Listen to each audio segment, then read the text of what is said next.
Let's now move on to a new theme of racial segregation in the United States with the film Greenbook. Greenbook could be the modern Pride and Prejudice of the 1960s in the United States. Pride, because both heroes, one black, one white, show a lot of ego. The first is a musical genius and highly cultivated man capable of bewitching his audience with his talent and skill as a pianist.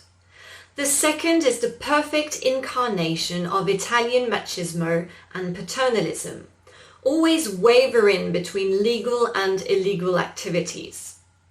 Prejudice, because they both nourish prejudice against one another, but they'll learn how to deconstruct their prejudice in order to really see the other. Now, when I say other, it's with a capital letter, because the other is in fact me. Prejudice, false beliefs are obstacles for us to be able to see that we are all the same and connected. Once they are put aside, ignorance vanishes and we can open our eyes to a new reality. Is that not what Miss Bennet did for Mr. Darcy? Tony Lip is an interesting name because he's not actually good with words. He's incapable of writing decent love letters to his wife, just to give an example.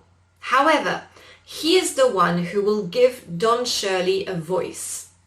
Don Shirley, on the other hand, is a solitary man, isolated by his work, who is extremely talented with his hands as a pianist and with words because he's the one who actually writes the beautiful love letters to Tony's wife.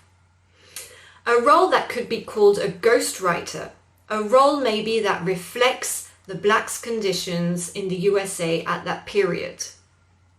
All that to say that Tony and Don are but one. Their complementarity is remarkable. One cannot exist without the other. And as we move through the film, a real road movie, they deconstruct the prejudice they had to build a new common character. Who is actually driving the car?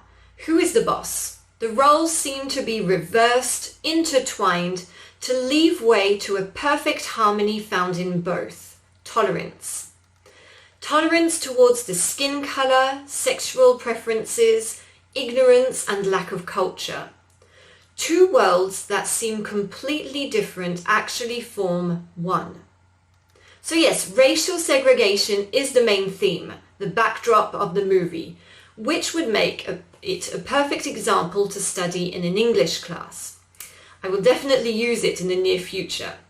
So you have several colours here, black, white and green, the colour of hope. Several scenes could be studied in class. The scene when they meet for the first time, and that's at the beginning of the movie, in Don's ravishing apartment. The scenes in the car, we have the looks, the judgments, the gestures. The scene at the end, when Don plays the piano in front of his first black audience, he too had prejudices towards the black community.